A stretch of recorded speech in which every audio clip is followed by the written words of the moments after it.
Golf is a sport that demands absolute focus, ice-cold nerves, and the ability to handle pressure when everything is on the line.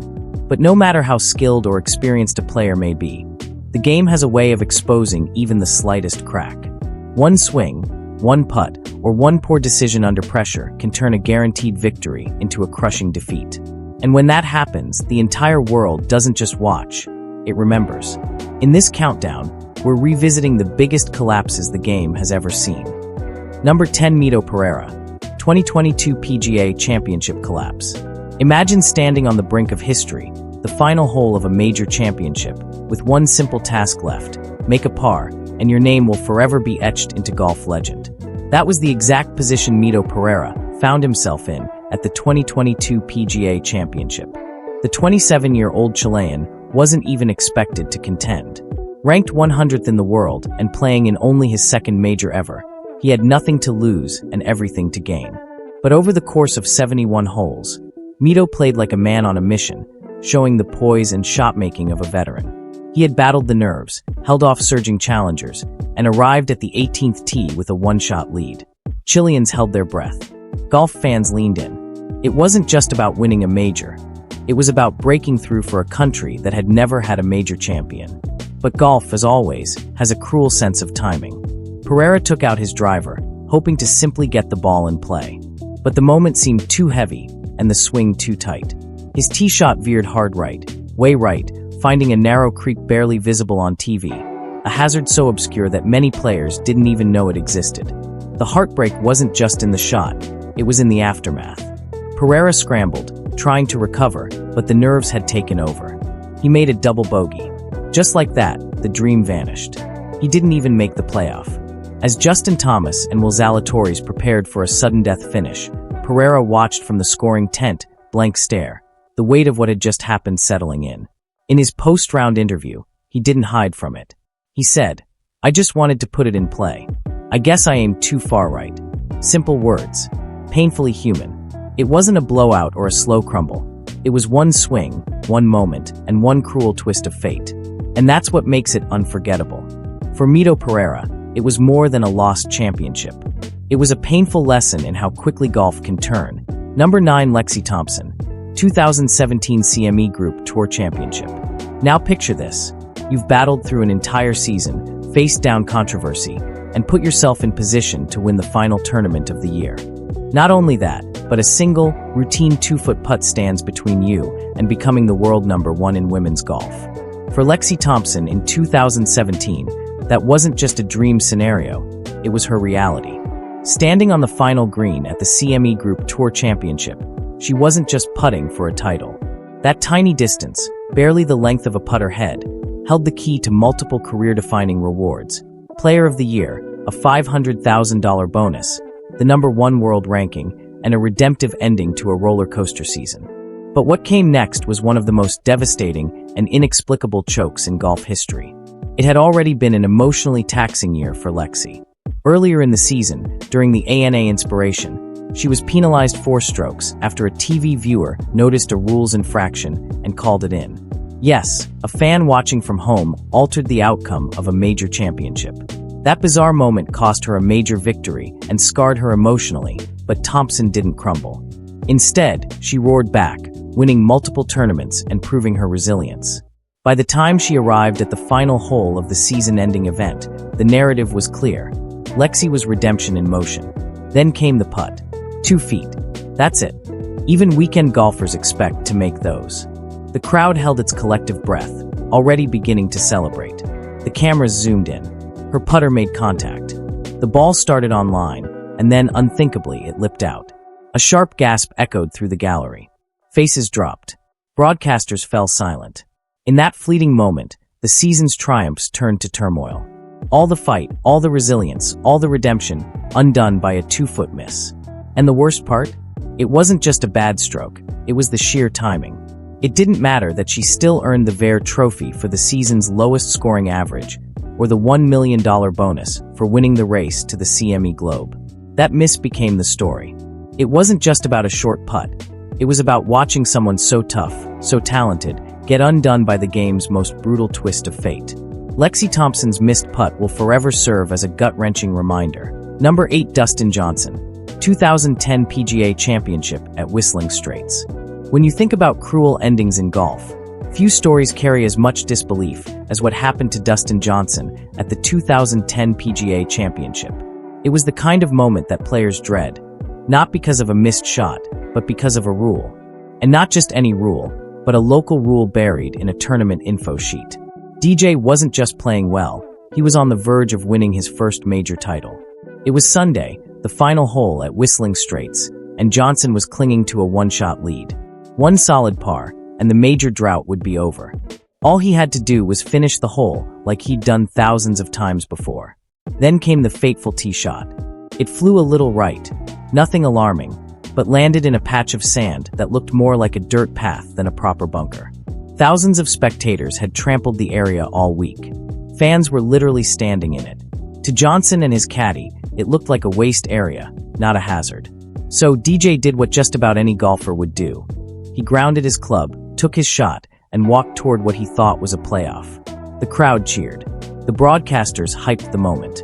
He had done it, forced his way into extra holes, still with a shot at glory. But then came the officials. Before Johnson could even walk off the green, he was approached by tournament staff. A violation had occurred. That sandy patch? It was technically a bunker. Not visually, not practically, but officially. There had been a local rule that week stating that every sandy area on the course, whether inside the ropes or not, was to be treated as a bunker. That detail had been printed on a notice in the locker room.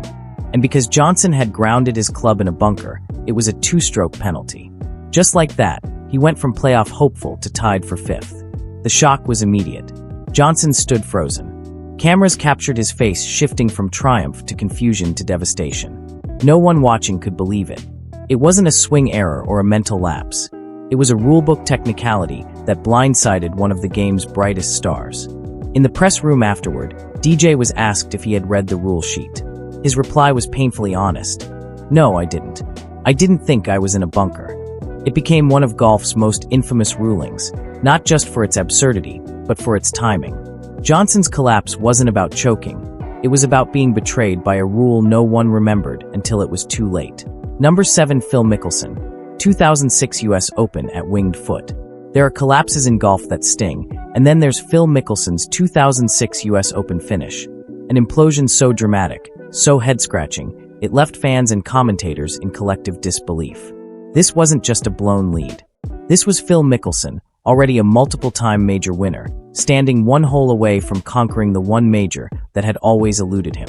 The US Open had been his white whale. He'd come close so many times, only to fall short by inches or single strokes. But now, on the 72nd hole at Winged Foot, Lefty was finally in control. All he needed was a par. Just 4 clean shots. Nothing heroic. Just finish like a champion, and the national championship was his. But Phil had never been one to play it safe. With a one-shot lead on the tee, most players would have grabbed a long iron or a 3-wood, anything to keep the ball in play. But not Mickelson. He pulled driver. It was vintage Phil, aggressive, bold, and risky. The gallery leaned in, nervously excited. And then the swing. It wasn't terrible, but it wasn't safe either. The ball flew left, clipping a hospitality tent and bouncing into deep rough. The crowd gasped. From there, things spiraled. Phil had no clean shot to the green, but instead of playing out safely, he went for it again, another risky choice. His second shot struck a tree and dropped straight down. Now in full damage control, his third landed in a greenside bunker. And suddenly, the dream was crumbling in real time. From potential champion to scrambling for bogey in a flash. When the dust finally settled, Mickelson had made a double bogey. Not only did he lose the tournament, he didn't even make a playoff. Number 6. Greg Norman, 1986 major season collapse, the Saturday Slam. If there's ever been a golf season that defines the agony of coming close but falling short, it belongs to Greg Norman in 1986. The Great White Shark didn't just flirt with history, he stared it down in all 4 major championships. That year, Norman did something unprecedented. He led every single major, heading into the final round. It became known as the Saturday Slam, a quirky nickname that hinted at potential glory. But when Sunday rolled around, history had other plans. And what could have been the most dominant season in major championship lore turned into a living nightmare of near misses, bad luck, and heartbreak. The unraveling began at the Masters. Norman had positioned himself to force a playoff with Jack Nicklaus. With a perfect lie in the 18th fairway and just a mid-iron in hand, it was his moment to seize. But the pressure weighed heavy. His approach sailed right, just a little too much, and found trouble. The resulting bogey ended his chances. Nicklaus, already a legend, won his final major, while Norman was left to replay that shot over and over in his mind. Number 5. Adam Scott, 2012 Open Championship collapse. If there's one collapse that felt like watching a slow-motion car crash you couldn't look away from, it was Adam Scott at the 2012 Open Championship. This wasn't a case of a player losing his swing or suffering a single catastrophic hole.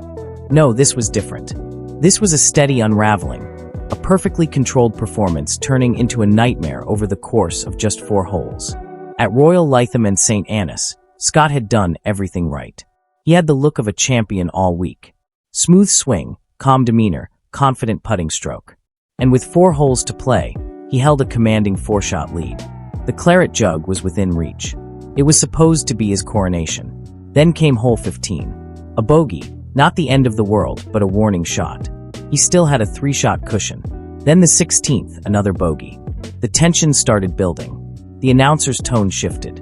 Fans leaned closer to the screen. 2-shot lead. Still manageable.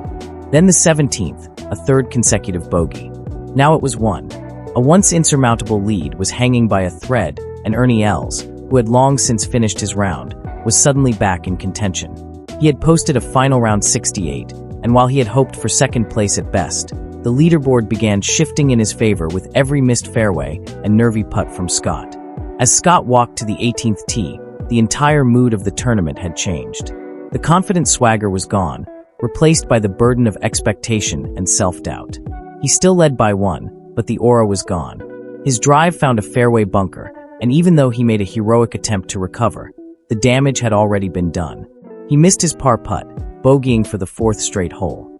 That final stumble meant Els, who had assumed second place was his, was suddenly the Open champion. Number 4. Dustin Johnson, 2015 US Open at Chambers Bay. Dustin Johnson has always been a golfer with unmatched physical gifts, an effortless swing, towering drives, and a calm demeanor that made him look unshakable. But in 2015, at the US Open held at the bizarre and bumpy Chambers Bay course, he found himself at the center of one of the most shocking finishes in major championship history. This wasn't just a collapse, it was a 30-second gut punch, the kind that leaves a permanent scar on a player's legacy. And it all happened when he had the tournament in the palm of his hand. Let's set the scene. Johnson had just bombed a perfect tee shot on the 72nd hole. Then he followed it up with a beautiful approach, long, pure, and straight, to just 12 feet from the pin. That putt. It was for eagle. Make it, and he wins the US Open outright. 2 putts would tie Jordan Spieth and force a playoff. Everyone watching assumed DJ had it. His game was strong all day. He looked composed. The moment felt like it belonged to him. But that's when the unthinkable happened. His first putt wasn't his best. It rolled a solid 4 feet past the hole. Still, most assumed it was a formality. Johnson had been solid from short range all day. But in a moment that instantly became part of golf lore, the comebacker slid past the right edge of the cup without ever threatening to drop. A par would have meant extra holes. Number 3. Greg Norman, 1996 Masters collapse. When people talk about the most iconic collapses in golf history, one name always floats to the top: Greg Norman at the 1996 Masters. This wasn't just a player losing a tournament. This was the complete unraveling of a legend in front of millions. It was emotional, unforgettable, and at times hard to watch. Norman wasn't some no-name underdog. He was the great white shark, one of the most dominant players of his era, known for his power, his confidence, and his unmistakable flair. And at Augusta in 1996, it seemed like he was finally about to erase years of painful near misses at the Masters with a career-defining victory. He entered the final round with a 6-shot lead. Let that sink in. In Masters history up to that point, no player had ever lost such a massive Sunday advantage. Norman had blitzed the field over the first 3 rounds and looked nearly invincible. His lead was so large that the broadcasters began talking about his legacy in the middle of the round. Fans were already imagining what the green jacket would look like on him. But the one thing golf never allows? Comfort. And Augusta National? It's a cruel arena when you start to get too comfortable. The trouble didn't come all at once. It started slowly, innocently. A missed putt here, a wayward drive there. At first, the lead shrank to 5, then to 4. But as the pressure mounted and Norman's rhythm started to unravel, his playing partner, Nick Faldo, began to smell blood in the water. Faldo didn't make any spectacular shots. He simply didn't make mistakes. Meanwhile, Norman's game began to collapse like a sandcastle meeting high tide. On the back nine, things got tragic. Double bogeys, missed greens, bad decisions. You could see it in his posture. His once famous strut had turned into a slow, defeated trudge. By the time they reached the 18th green, the 6-shot lead had not only vanished, it had flipped. Norman shot a 78. Faldo shot 67. The final result? A 5-stroke loss. Number 2, Rory McIlroy. 2011 Masters implosion. If there's a collapse that felt like a coming-of-age story gone horribly wrong, it was Rory McIlroy's 2011 Masters meltdown. He wasn't a grizzled veteran or a journeyman trying to cash in on one magical week.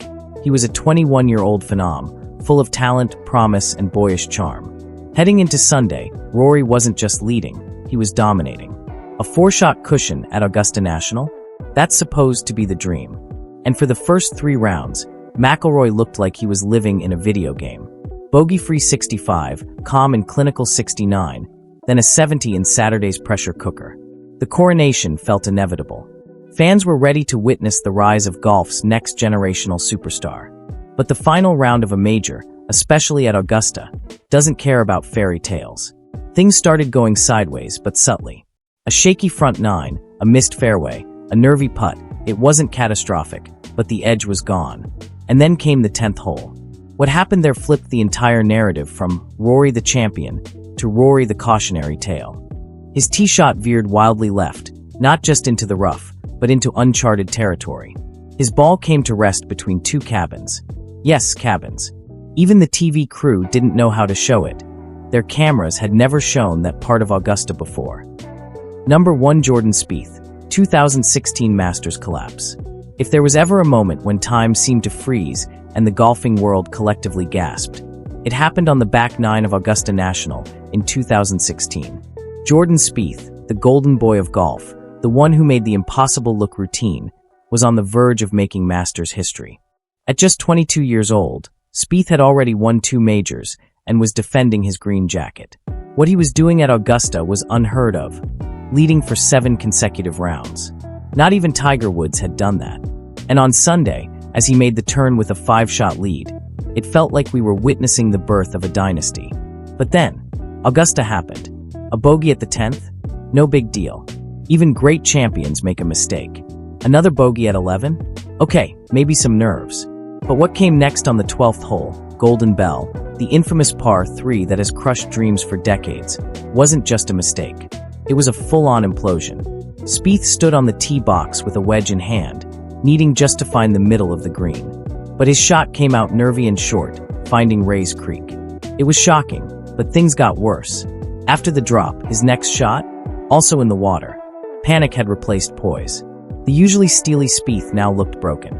He dumped another into the bunker and stumbled away with a quadruple bogey 7. And that's why Spieth's 2016 Masters collapse isn't just the worst in history. It's the most humanizing. It reminded us that even the most brilliant athletes are still vulnerable to pressure, to nerves, to the ghosts that haunt the back nine at Augusta.